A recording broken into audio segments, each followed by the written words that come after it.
ladies and gentlemen, Jay and Lori are about to come on and just rock your world. They're seriously going to deliver massive value and really remind you what it's like to be in healthy communication with yourself, with your relationships, with your romance, with your sexual energy.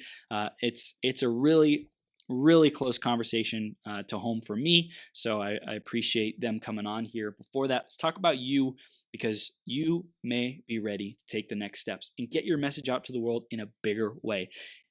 When you're ready, let's talk about you being a guest on Becoming Your Greatest Possible Self, and talk about the process to become a guest and get on our show. Not everyone's a great fit, but for the people who are, I love helping people get their message out to the world in a bigger way. So if that's you, let's talk. Second, for those of you who are ready to get your message out via podcast, you want to create your own podcast and your own platform, let's talk there. I love coaching our clients to help them launch their podcast and really do it in 90 days or less. And it's a blast. It's so much fun. So if you want to contact me, let me know about anything you're working on, your mission, your purpose, your vision, what you're out to create in the world. Let's talk. You can find me via email. Send me an email, chris@beyourgps.com. You can find me on facebook.com/th3burns. You can also find me on Instagram @IamMillionaireChris, and any other ways that you can get a hold of me, just let me know. And I am here for you and here to have you succeed and thrive and spread your wings, baby. Let's do it. Now, let's talk about the iTunes review of the week. And this week it's by C. Trippy. C. Trippy says, great content and energy. I am a newbie. Now I'm already improving what I do daily from this great content. Thank you. You're welcome, C. Trippy. I appreciate you. And if you want to give us a review, go to beyourgps.com/iTunes. Find us on the Apple Podcast Store and let us know what you love about the show, what you want to see more of, and how we can grow it even more for you to help you grow into your greatest possible self. Definitely subscribe so you can get all the latest podcast episodes. We release a new one just about every day. So I'd love to hear from you and also continue the journey with you. So thanks so much for tuning in. I'm going to introduce Jay and Lori here in just a second. Before that, grab a piece of paper, grab a pen, be ready to take notes, because this is going to be a powerful conversation that could literally change the rest of your life, could save your marriage, could save you from huge heartache, heartbreak, and just total disaster in the future. This is a conversation you do not want to miss, and I don't claim that kind of thing for many people's interviews. So just know that total heartbreak, total, like that disaster, don't go there. Okay. And staying tuned to this episode from start to finish could really have the thing that saves you and really makes a difference for you. So I want you to have success in your romance, in your relationships, and in you being your greatest possible self. So we're going to introduce Jay and Lori, and then we will get this party started. So Jay and Lori have learned a lot about rebuilding trust in relationships because they've healed their relationship from various betrayals themselves. They were on the brink of divorce several times, but instead of splitting up, they spent over 20 years finding the best practices for communication and relationship restoration. They've healed as individuals, yes, but they also healed their marriage to where it's better than they ever thought possible. Now they share that knowledge with others through their blogs, podcast, and YouTube channel, and they run a relationship mentoring program that's been over 90% successful in helping individuals and couples heal after broken trust. And we're blessed to have you both with us today. Jay and Lori, are you ready to rock the house, superstars? Oh, yeah. Oh, yeah. We are now live on Becoming Your Greatest Possible Self. Thank you for being here and sharing your wisdom. I mentioned on our pre-interview call, I just talked about it. Like the work that you're doing is just so valuable and so important in today's world. So I appreciate you being here to share on our platform with our audience about the work that you're doing. Thank you. Yeah. Thanks for having us. This is great. Yeah, you're welcome. You're welcome. So we're going to dive right in to the theme of today, which is your message multiplied. So we'll start with that, and then we'll go into more of the couple cure and everything you guys are sharing. But I'd like to just hear from both of you individually. What is your perspective on this topic of your message multiplied? We'll start with Jay. Oh, wow. I think your message multiplied when you have been through something and you have really found a way through.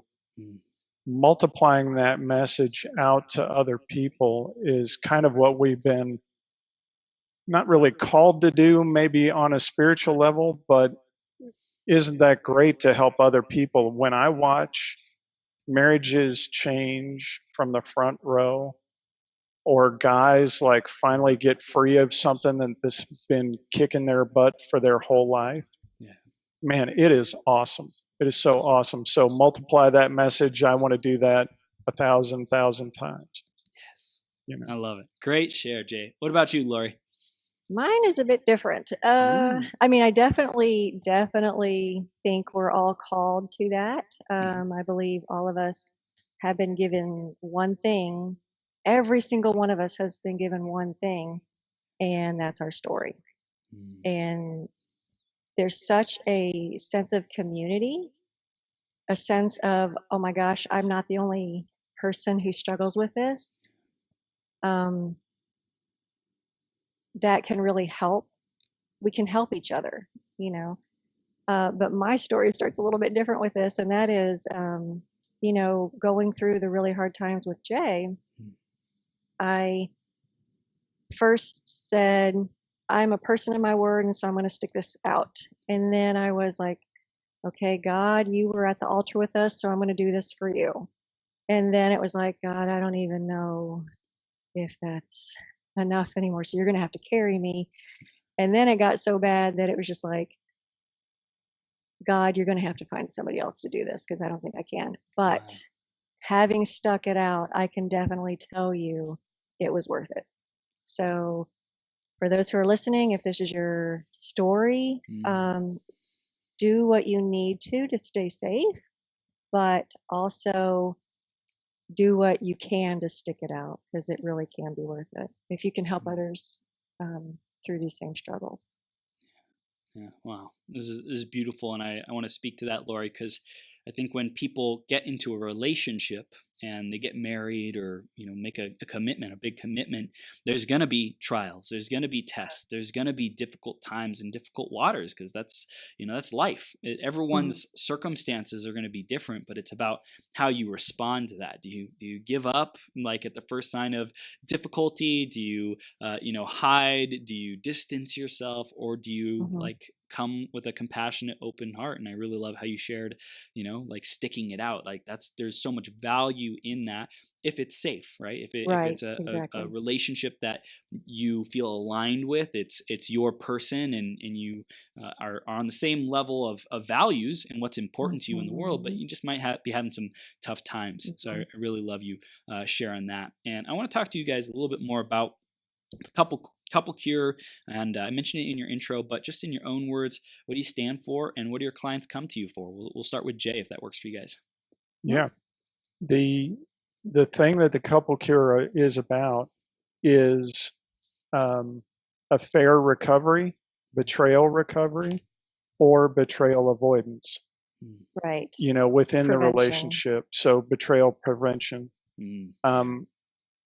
So the couples that come to us, they typically have breakdown after the discovery of an affair, the discovery of illicit porn use, something like that. Some kind of hidden life. Yeah, a hidden life that's been lied about. So if, you know, I'm not saying all pornography in relationship is bad. I'm saying in my own story, I lied to Lori more than 1,000 times. That causes breakdown. Yeah. What that breakdown was over between the two of us was pornography. So couples come to us typically with this type of a problem to help them navigate, what do we do now? Wow. Wow.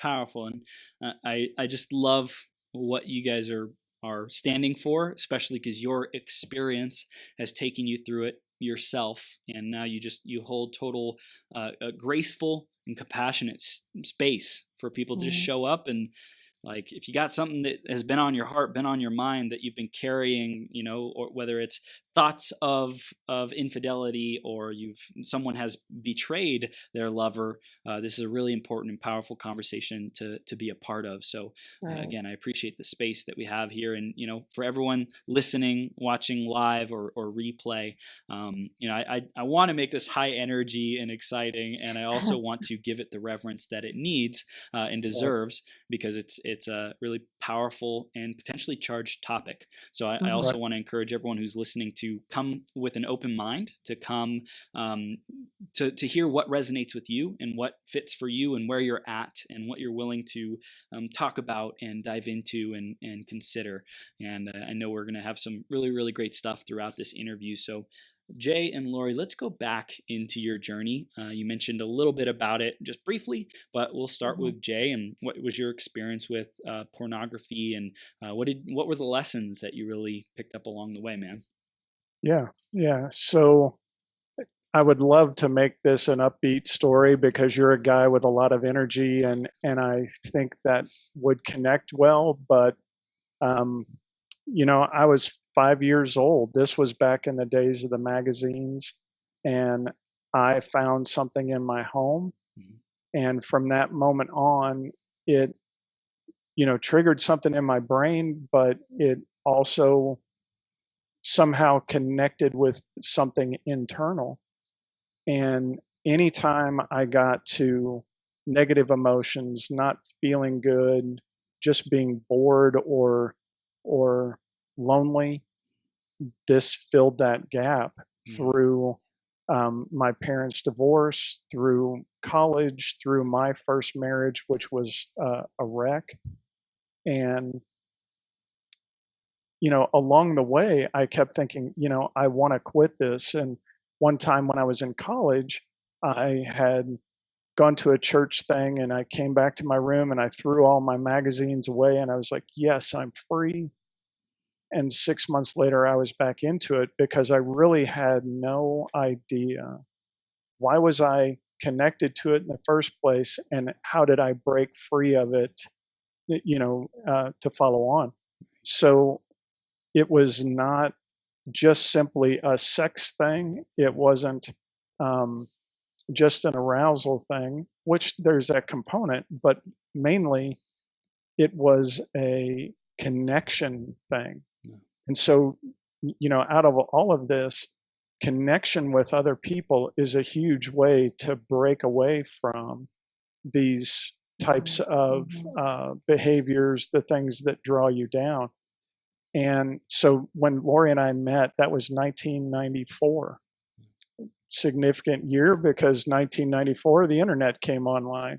Wow. And I was working full time as a computer programmer. So I had a lot of exposure to all that the internet had to offer. And out of that, it became even harder to quit porn because then I didn't have to leave the house and go get it. It was right there and it was readily available. So I talked to Lori about it, and I told her, yes, I'm willing to talk about it.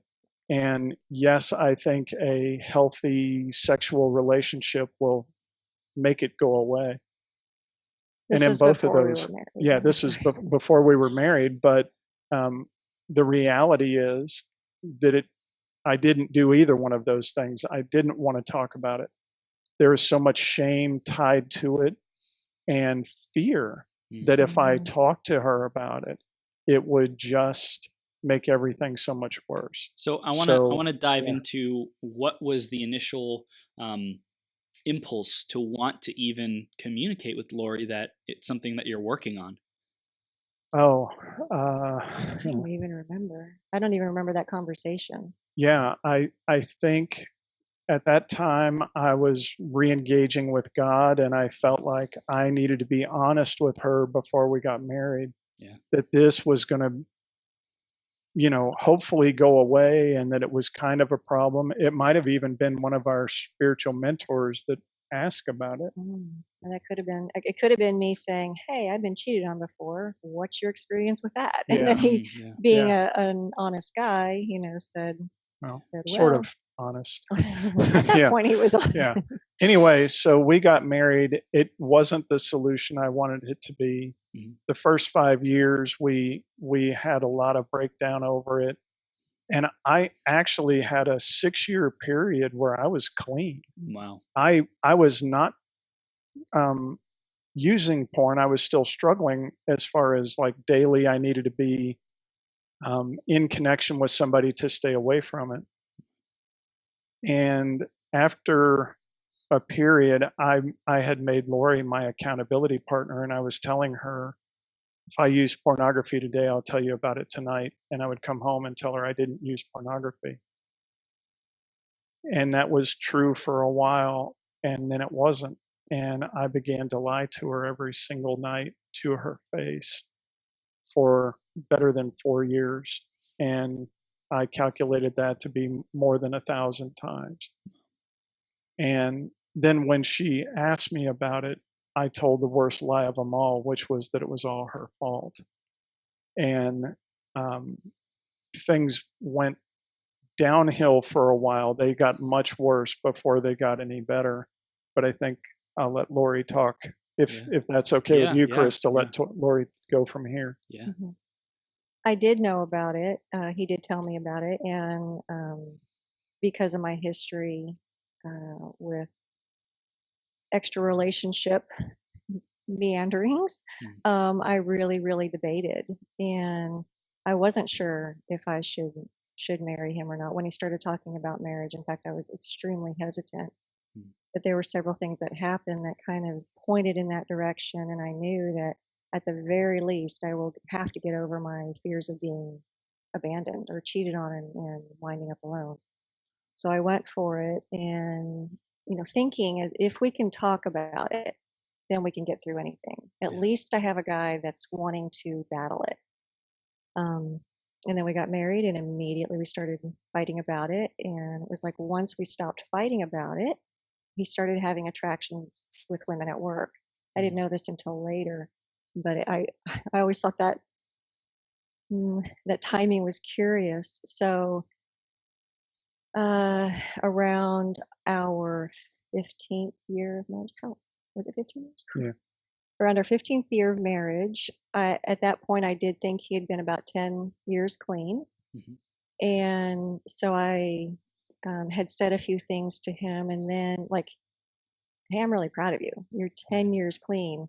The statistic at that point was like 80 to 90% of everybody, all the guys were using porn. So I'm like, you're one of the very few that are conquering this. So I'm really, really proud of you. And then something started feeling off.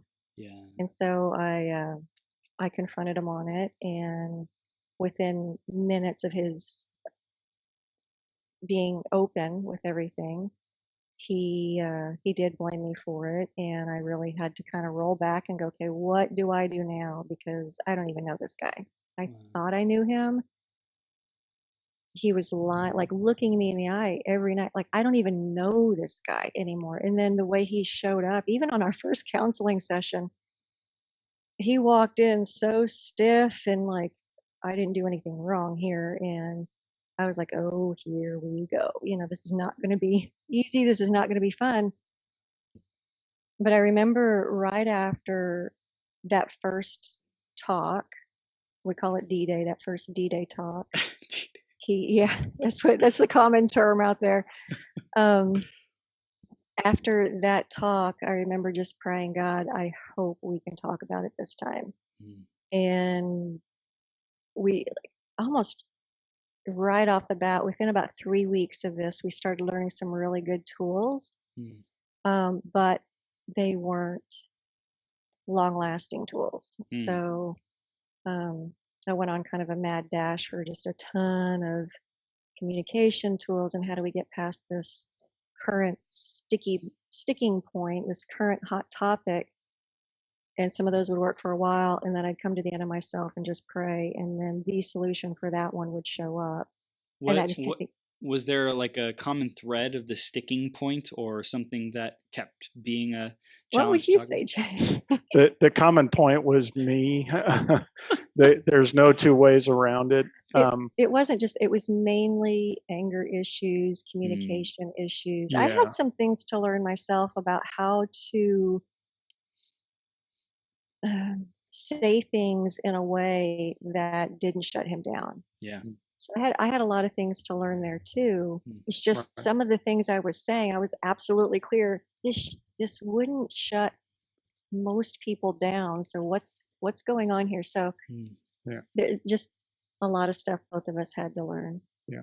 Primarily me, but she's right. The anger, the defensiveness, Mm. the um, feeling like there's an constant accusation in everything that she was bringing, and knowing I did do some really awful things. So, at what point does she just blow up at me or leave or whatever? And so it was really um, really challenging communication for me, and I didn't have a history of good relationships or good communication. So Mm. every tool she brought to me was me like juggling chainsaws. I have no idea what I'm doing here. It's bad. So Wow. So you're an effective communicator today. Like you guys are rocking in communication. What did you have to grow through from that point to get to where we are today? You want to tell them about the layoff? oh. Well, before we get Let me. there, Okay, go ahead. so a lot of what I had to grow through Mhm. was vulnerability. Mm. Being vulnerable, letting someone in to see, my flavor of weirdness, Yeah. right? We all have our way of being weird. Some people dress it up in NASCAR, some people dress it up in baseball, some people dress it up in video games. And so my particular weirdness, I just felt like if I show that to somebody, Mm. they're just going to leave. Yeah. And especially with all of the awful stuff I had done to her, they're really going to leave. It's like torches and pitchfork time to drive me away from humankind. Wow. And the that vulnerability of trusting her, right? I was the liar, but I didn't trust her Mm. with with Yeah. the truth of who I was. Yeah. And so the more I could do that, the more I could let her in, the healthier I got, the less that shame, that voice of judgment held me back. Mm. So that was my huge growing point, I think. Yeah, I think for me, all of it was a growing point. I mean, to me, I look back on those years, I'm just like, it was just a blur of bad conversation. And then when we found those things that worked, we'd have like a short honeymoon period until the next hot topic would come up. So it is just kind of a blur. Mm. And we, though, got through it. And then where we are today, we got to there because I went to a seminar where it really kind of said that this is the first day of the rest of your life. What are you going to do? And so I started uh, like Jay and I had discussed it before. We wanted to help couples with this issue, and so we came home from that seminar and talked with them about it, and we agreed, yes, when we retire, we'll do this kind of work. Yeah. And then we got Someday turned. maybe. Yeah. Yeah, yeah. So, and then got surprised with a layoff just a few months after that, like a complete surprise layoff. Jay was knocking it out of the park at that point. It wasn't porn related, it has to do with falling gas prices. Wow. But I was like, okay, I guess we're supposed to do this now instead of waiting for retirement. Right. And I'm glad we can do this now because I honestly don't know if I'd have the energy to do it later. Yeah. Yeah. Yeah. Wow. So you guys really got forced into, so to speak, your purpose and really Yeah. this greater cause than, let's say, Yeah. computer programming or whatever, Right. Yeah. you were at Right. before. It's like, come on, like this is like life changing, destiny altering information, conversations, support, coaching. that a lot of people need. So thank God for this layoff. Right. We're thanking God for it now. So it was really funny. The Netflix series Making a Murderer. We had just finished watching that night. I said to Lori, God never said it would be fair. He never said it would be just. He just said he'd be with us in it.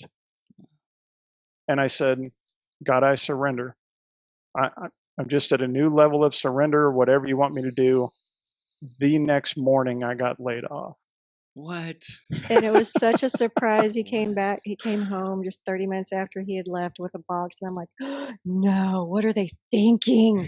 What are they thinking letting you go? You have like got the I don't know, what is it, production line up and running like 3 times in the last 3 months. So what are they thinking? But anyway, it was a surprise. And we've talked about it, that if we had waited until retirement, the energy, the moment would have passed. Yeah. And we tried. I put out 75 to 100 resumes. We tried a couple of other businesses. Nothing. We had 15 ideas. We took a week off after the layoff just to kind of, figure out things within ourselves. And then the next week we're like, okay, what are we going to do? And so we had 15 ideas, and this was the only one that stuck. Yeah. So. Oh my gosh. So tell us about the beginning of, really going all in on this business and the couple cure, and what was that initial period like for you guys? And I'm sure there was probably a whole new level of being real with people and sharing what had happened to you and being able to communicate that in a way that serves other people. So tell us a little bit about those beginning phases. The beginning phases, it was just kind of a mad dash to, okay, we need a website. And both of us were doing different things at that point. I mean, he was helping the guy, I was helping the female. So we have 2 different websites, getting those all up and running. And then we heard about a big seminar about this issue. So we were trying to get everything in place, a bunch of blog posts out there. And then we went to that place and we realized we are small fish in a really big pond. So, then just learning from them and learning about business strategy. And I mean, we had to work on a lot of our remaining stuff too. Right. Just different approaches to work. And I mean, I could work all night, and Jay's like, no, we need a break. So, I've been able to go, no, we have a deadline to meet, and call him higher. But then he's like, Lori, on the times we don't have a deadline, he's like, Lori, come on over here and watch some TV. Let's rest. So it's been good to balance each other that way. Yeah. So she's the chief operating officer and I'm the chief sanity manager, because there would be moments I would look over and I'm like, when was the last time she ate? Her water glass is empty. She's going to work herself to death. And we were doing 14, 16, 18-hour days. And in 2016, we made $0. The first year, Yeah. So that was really challenging because nothing else was working and we weren't making any money. So we were a little panicked. And we had tried to come out anonymously at first. We tried to keep our names out. We tried to, we thought, this is kind of divisive, talking about porn, talking about all of this. And if I do need to get a job, if people watch any of this stuff or hear any of this, I'm going to be blackballed or whatever. And so we tried to keep it anonymous. And then within a couple of days of saying, we're just going to own our story. We're going to step out there. We got 3 clients within the first few days of being all in on our story. Wow. So, This is powerful. So we've talked a lot about your journey and these different phases that you've gone through, and I want to dive into more about strategies, how to know when someone might be about to be to have infidelity, things like that, signs, symptoms. I know prevention's a big thing for you guys. So let's start diving into that conversation. Jay, go ahead and start it off, man. What do we need to know? Okay. Typically, the guy that is likely to fall into this operates under a lot of shame, a lot of fear of just, I'm broken at my core, and they may have abandonment issues in their past, either abandonment by their father or their mother. Doesn't really matter. So there's that aspect to it. Now, just because a guy uses pornography doesn't necessarily mean it's at the level of addiction or that he's keeping it from his significant other. But that tendency to say, I'm going to tell her a little bit less than the truth. I'm going to make her work for the truth. That is kind of an indicator as well, that he has a tendency to minimize what's really going on.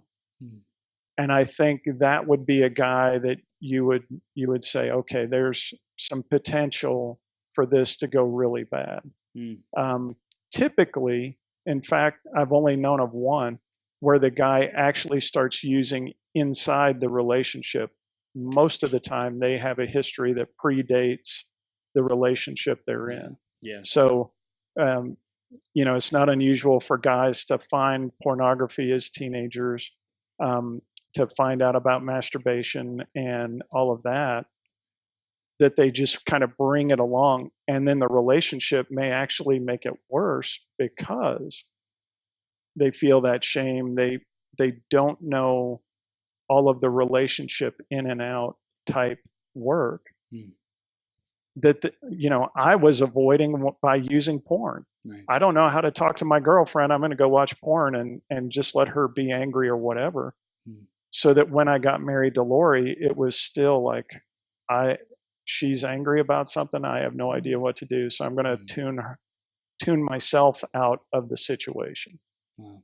So I really don't know of any signs or symptoms other than this thing called PIED, which is porn-induced erectile dysfunction, which not for the guys maybe in menopause, they're calling it, but not after a certain age, but younger guys are having difficulty being with real women. Wow. So that's definitely a sign. Not if they're on medications or whatever, but basically I kind of assume most guys have a history with it. So I tell the younger ladies who are dating, or even I guess women who haven't had this conversation that are married, they can always say, like, I'll tell you my history with porn if you tell me yours, because we all have a history with it. We've all seen bits and pieces of it. I didn't know what I didn't know what the internet was when we got married, but I knew what pornography was. So we all have a history with it. It's just a matter of talking about it, creating a safe place to talk about it. This is powerful, super, super powerful. So it's these topics that potentially could be taboo, or what is it? Don't see it, don't touch it, kind of thing. Just leave it out of sight, out of mind. That's what I was looking Don't for. ask, don't tell. And, right. And so that is not a good strategy. It's to at least test the water and say, hey, if I share mine, will you share yours? That's like the first door. If you can open that one up and red flashing red lights aren't going off, that no, I don't have a history. Like, be aware of how that experience is like, how it might be uncomfortable, probably will be very uncomfortable, and to simply go through that, I think that builds trust right there. Right. Yeah, and for the guy, and honestly, 30% of women are starting to struggle with pornography as well. Wow. They are the most targeted market because from the porn industry standpoint, they got all the guys they can get. And exposure for children is happening somewhere between 10 and 11, but it's starting to trend younger now. because of phones and tablets and all of that. Yeah. Anyway, for the guy, there is, if they have the shame response of, I'm broken because I watch porn, Mhm. there's a way to handle that. If they don't have that response of, yeah, every guy watches porn, what's wrong with it? You know, they they may or may not leave it, but at least they're not likely to hide it. They're more likely to just say, if you don't like the fact that I watch porn, you can leave. You know, they're not going to necessarily give it up or whatever. But if they're having that shame response, that's where the conversation gets tricky, of not driving them to a place of because we were just talking about this the other day, where somebody said, my girlfriend said, if I watch porn, she'll leave. I watch porn. What do I do? Mm. You know, do I tell her? How do I tell her? And so that it can be a trigger on either side of the conversation. And, you know, it just needs to be, like you said, we got to be open-minded. We've got to be willing to kind of navigate this together, as opposed to, you're a horrible person because you've done this, or I am a horrible person because I'm stuck here, you know? Mm-hmm. So, I think most women know, if I call him a horrible person, I'm probably going to drive him even further in that Yeah. direction. So I need to be careful of that. You know, I right. mean, I think the reaction can be very like, what? You've been hiding what from me? I had absolutely no, when have you been doing this? You know, Right. I had absolutely no idea. So that, for me, I've always seen it that it's more about the hiddenness Yeah. than the porn use. You know, that the porn is one thing, the lying is a much bigger share of the Yes. disruption. Right. Right. I think it's, you know, I was talking to my girlfriend about this. You know, thankfully we have very open conversations about things, and there's been things where I felt like I needed to hide them in the past, and I communicated that. I said, you know, I didn't bring this to you earlier because I felt like like video games, for example. I felt like, you know, I can't share with you when I want to play video games, because I feel like a part of my addictive past comes up around wanting to play video games and then doing it for hours and hours at a time, and like, you know, I should be doing other things, and, you know, whatever. And so I felt like I told her felt like I couldn't bring that to her. And she's like, that's the worst thing, is like to feel like you can't bring it to me, to feel like you have to hide it. That is just, don't bring that energy into our relationship, because that doesn't serve either one of us. You know, if you're feeling like ashamed or guilty about it, like that doesn't serve you. And if you're bringing that energy, it makes me feel like something's up and something's weird, and it creates distrust. Right. Mhm. Right. But the fact that you brought that up to her, you know, like if you have a history with whatever kind of addiction, and you bring that up to her, then you can say, I don't want to go back there. Will you help me? Right. You know, kind Right. of monitor, if I'm having a blind spot about it, can you clue me into that? You know, look for these signs. You know, that would be the next step in that, I think. Yeah. Not to tell you what to do, but I'm just saying that I'm open for there's such a feedback, Lori. full, I'm open for no, it. no, no, no, no, no. I'm just saying, you know, that's where my mind goes. That it can Yeah. become this beautiful. It can become a very beautiful support system. Yeah. Being Right. honest like that, it can lead to a very beautiful support system. Being honest like that. Yeah. Yeah. When I became willing to let Lori coach me and show me my blind spots, it was so much easier to navigate certain challenging conversations. You know, she knows what she needs to hear from me. She can coach me. How do I treat her? How do I show up? Yeah. And vice versa. So there's, you know, in a good relationship, there's this kind of co-coaching one another. Yeah. With it, you know, is really huge. Mm-hmm. Yeah. No. Powerful. So, for the men who are feeling like they're not able to bring it to their significant other for whatever reason, how do they get that outside support to be able to to deal with it, say they want to stop, they don't feel like they're in control of it, what are some steps they can start taking? One thing I do want to say, especially if he's wanting to be honest with her, do reach out to us, ask for this thing called disclosure tips, and I'll send it to you, because there's definitely, depending on what needs to be confessed or brought into the light, if it's, once every 6 months I get into porn, I don't know that she's going to have an issue with that. I think she'd probably go, I thought it was more than that.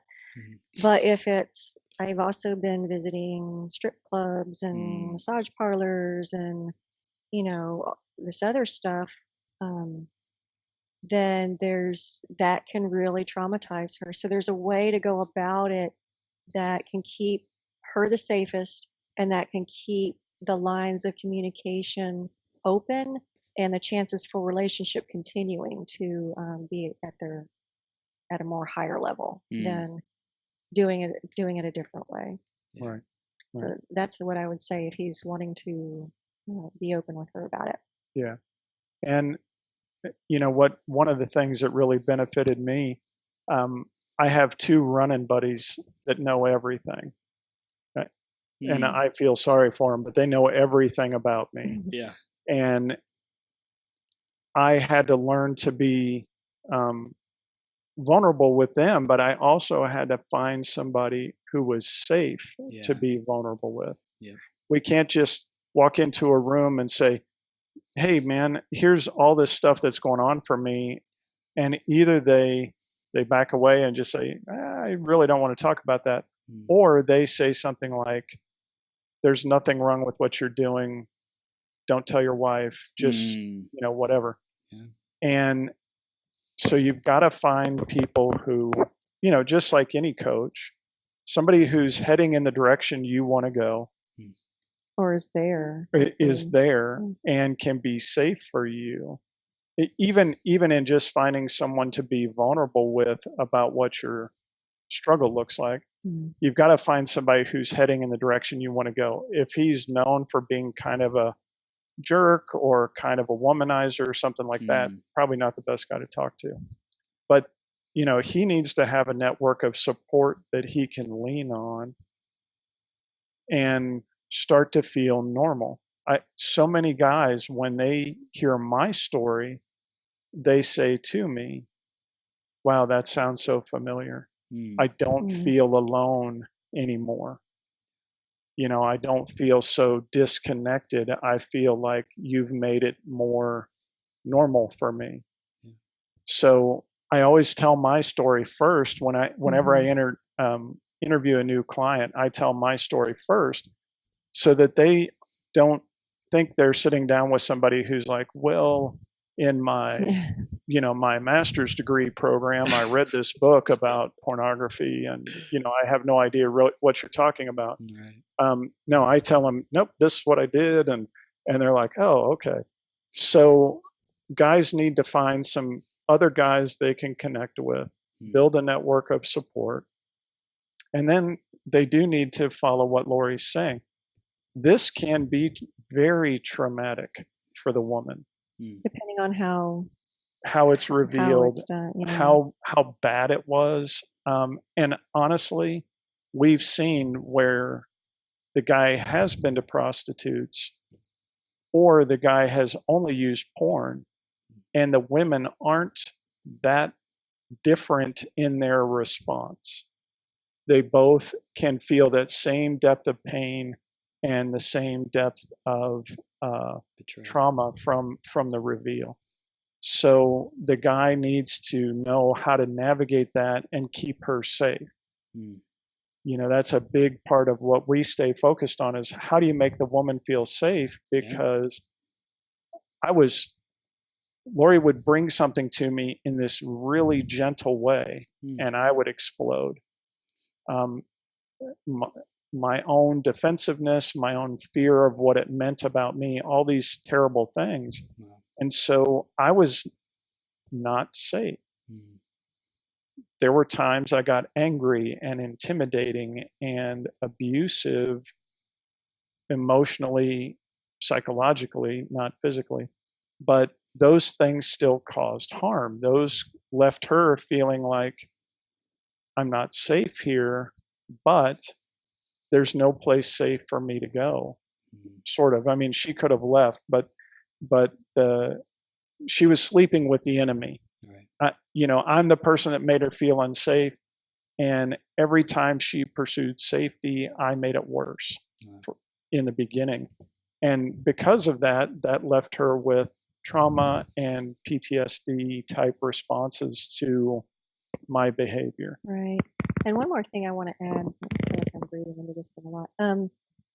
One thing I want to add is before I said, the porn was one thing and the lying was worse, but what he just described, the explosions and not feeling like we could talk about it, that was the worst of all of it. Because again, as long as we can talk about it, we'll be okay. The lying made us not be able to talk about it, but then also the explosions and stuff did as well. Yeah. So it's like if you have an intention to be working on this together, but every time the contrary behaviors and energy shows up of, whoa, I thought we had an agreement to be working on this. What the heck, then it's like the rapport is broken, the trust is broken. It's like, come on, we said we were going to work on this, and to be able to work through that, I'm sure was challenging. Took patience, took outside people to be able to facilitate. Hey, so this is what Lori's wanting to communicate. Jay, are you hearing that? Jay, here's what you wanted to communicate. So it's great stuff. Mm-hmm. Great stuff. I wanted to ask a question from Janet, who's in the audience, and she says, do you work with teens who are on the journey of sexual discovery? How do you talk to boys and girls and helping them build confidence with who they are? And she also says sexuality is often such a taboo in family dynamics, and perhaps it's why so much is hidden and shamed. What's your guys' perspective on that? Oh, wow.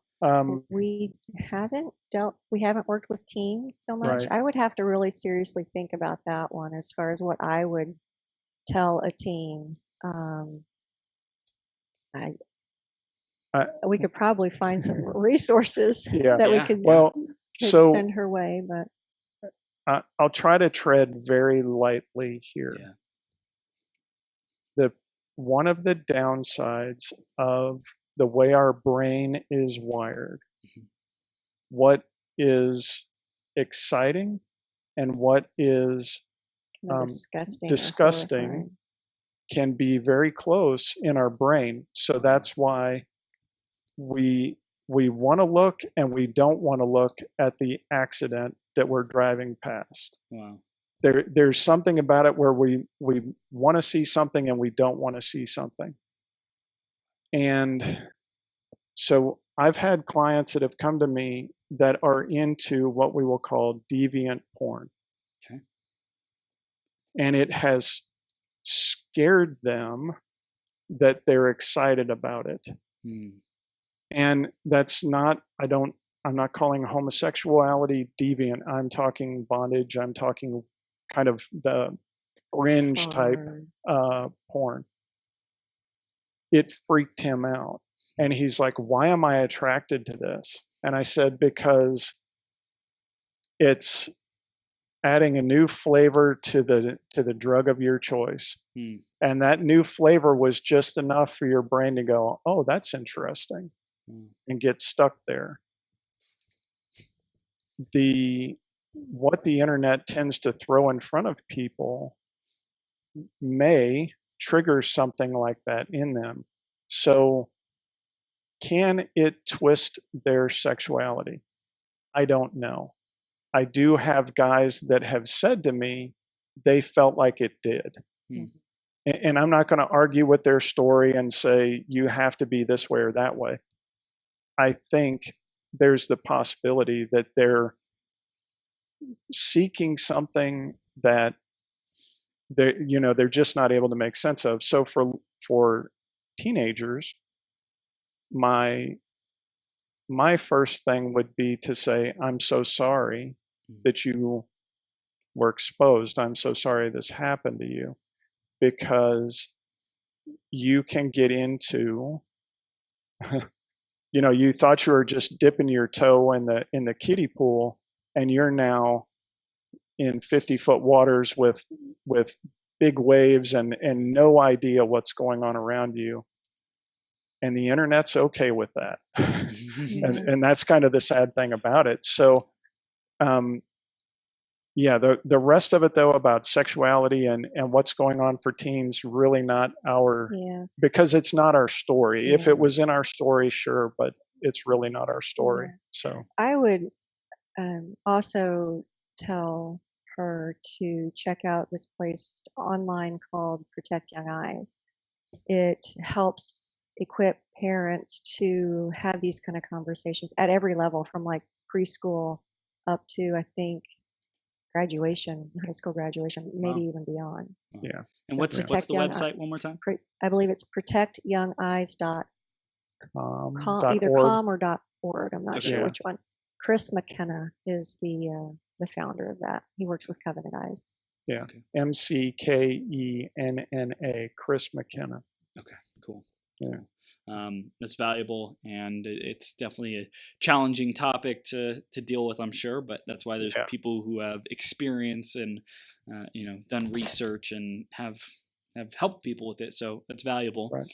And I want to get back in terms of men who are today, especially in today's day and age of so many temptations, right? So much temptation of, just being on Instagram. There's like half naked women on Instagram everywhere you look. Like, how does one person deal with that and not like allow that to suck them in and kind of bring them back into that energy?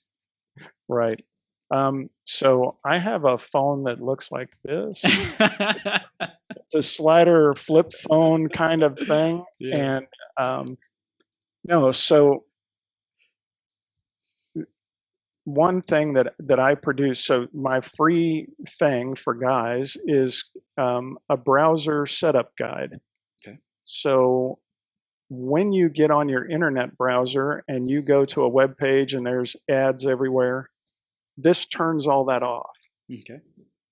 I navigate the web page with images turned off 90% of the time. Yeah.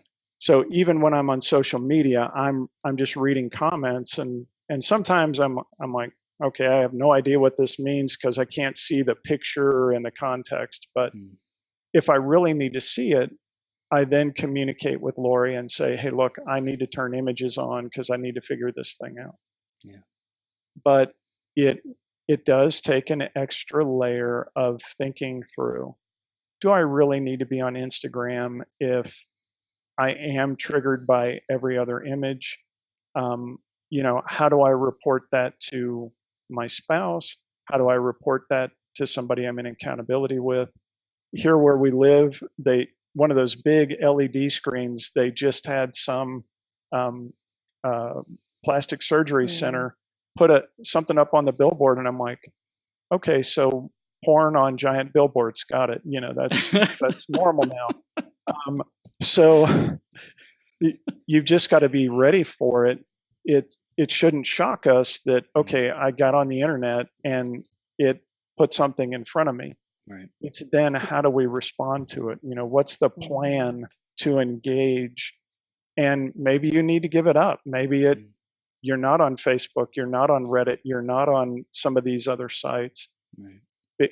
Because it's taking away from your real life. Maybe you've got to give up video games. I've got a guy that gave up his PS4 because it was a stepping stone to isolating. It was a stepping stone to checking out of the relationship. And I want guys to live a bigger life. Yes. Bigger than what's on the little screen here. And I'm glad you all are watching the little screen to hear this. But at the same time, there's so much more out there. That you could be listening to this while like bird watching. Or yeah. Yeah. So That's the beauty of podcasts is you're able to do Uh-huh. it on the move, Mhm. and like learn and get educated. It's like the same realm as audiobooks for me. It's like the same level of value. Yeah, you can go listen to murder mysteries and stuff like that, but I don't spend my time there, and Right. most of my Right. audience I don't think does either. So Mhm. it's awesome that we can do things like this and still be out living big lives. Mhm. right, right, I would say to that question, if the guy is wanting to not spend a whole lot of time with all the images and where they can lead to, Mhm. then I would say, just be really clear that society is banking on you looking at the images, like literally going to the bank on it, Yeah. because there's such a huge part of our brain that's committed to, or like that's wired for the visual. Yeah. If you think about it, we take in most of the information Mm. through our eyes, and then if you're looking at the screen, look at the reality, the real world, the real room right beyond it. The screen is screaming at you versus this just being life, Yeah. Yeah. So it's definitely out there going, hey, look at me, look at me, yeah, and there's got to be a lot of self-control and discipline to maintain the focus and maintain the goal for where you want to go. yeah. Yeah. This is powerful stuff. Is there anything else, especially for couples, that you guys think would be valuable to share with our audience that would make relationships more successful? Anything to be aware of, to look out for? For the women out there, I would say go look up the signs of PTSD, because this can lead to that. Not all the time. For the ladies who go to therapy for this particular issue, they notice signs of PTSD about 70 to 98% of the time, is what the therapists are finding. So And it really, what does that entail? PTSD? Like, how would someone know um, if that's? it can start off where you're just feeling a little out of touch with reality. Hmm. Where, like, for me, I couldn't read, I couldn't listen to a song all the way through. I developed a really strong case of ADD because I was online all the time trying to figure out, how are we going to get through this? No. Women can go into, instead of living life, research mode, or how do I save my marriage, or how do I save my sanity? Right. It gets really bad. Like, it's one of the worst signs, or one of the worst things this can do to you, to whoever, anybody who's been betrayed. It's when you cannot trust your own senses anymore. That's one of the worst things that can happen. Because if you can't trust that, then you can't trust anything, including your higher power. So it's almost like if someone gets lied to, then their whole world goes into question and doubt, and it's Yeah. like constant paranoia of Mhm. Right. like, Mhm. is anything real anymore? Right. Can I trust anything? Can I trust myself? Oof. Can I? Yeah. Because I didn't know this was going on for 10 years or for 4 years. Yeah. So yeah, I went through that too. Like, what can I trust? It can really feel like I don't even know which way's up anymore. And if Yeah. she's getting messages from the world, or from even the helping community, that she's wrong somehow in this, either in her, how she feels about it, or in her response, um, then, or if she's blamed somehow, then that can really turn Yeah. you up, a woman upside down, or Right. anybody who's been traumatized. Yeah. So what I would say to couples, now that we're close to the end, this is the exciting part. It can get better. In fact, I tell people we're on relationship 2.0. We've had the opportunity to go back and look at everything that wasn't working, tear it down to the foundation, start over, have a new conversation.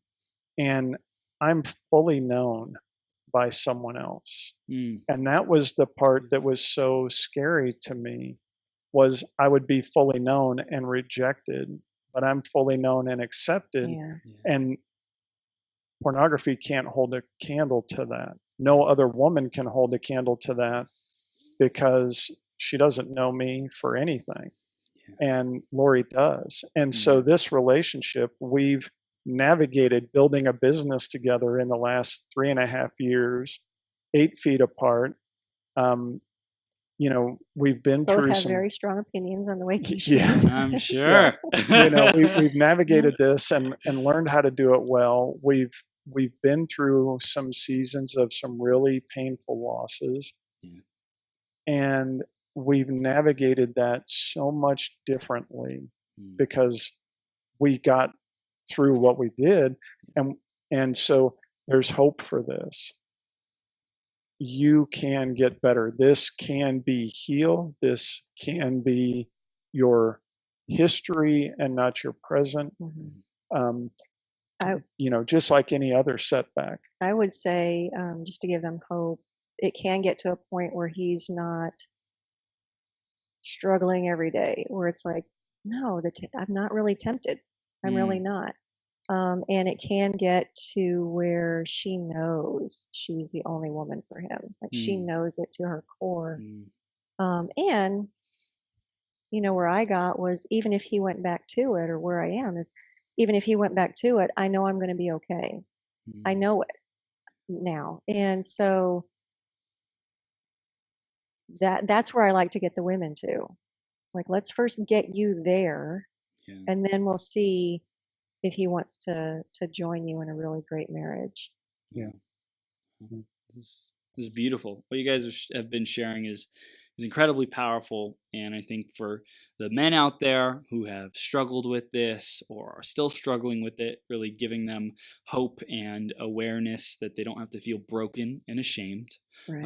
and that there just gets to be more support. There gets to be more connection. There gets to be more, brotherhood versus like feeling wrong and isolating and disconnecting.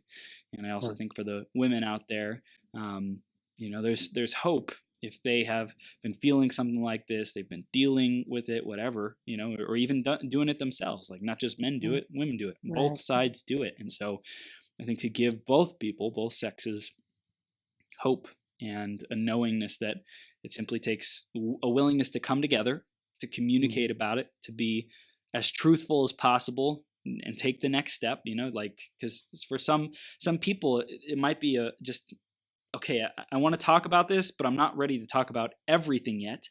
But I just want to Right. let you know this is something I'm committed to working on. So can we please keep having these conversations? Can you hold me accountable? Can you help me trust myself and trust you and like work through this? And I think it's an incredible conversation that you're opening up and really helping people with. It's beautiful. I like what you said just now about can we continue to have a conversation about this? I call them like open-ended conversations, or hey, can we revisit that conversation? Yeah. That it just does need to be an open conversation because just like you said, it's everywhere. Yeah. It's everywhere. Yeah. And it wants to get your attention. It wants you to click. Yeah. Plus what you said about like after a while it stops being such a driver. It's like when we don't use parts of our brain, this pleasure center that some people used to get from pornography, like by stopping using it, it stops being as active and as powerful, and the chemicals stop getting produced and trained to go through that way, and then they're redirected into other places. So I know for me, like it's been my own journey of dealing with this, and I'm grateful I share with you guys on the pre-interview call for the growth that I've gone through, and I just recognize like I'm able to channel more energy and love and power into my own relationship and like my own identity of being faithful and not having scattered energy, right? It's like really just being here with me, like, and loving it and loving every minute and appreciating what I have, because she's a freaking goddess. She's a woman of my dreams, and I'm so grateful for her. So Jay and Lori, this is incredible, and I know people want to continue their journey with you. They want to find out more. They want to get more information. They want to check out your guys' podcast. How do they continue their journey with you?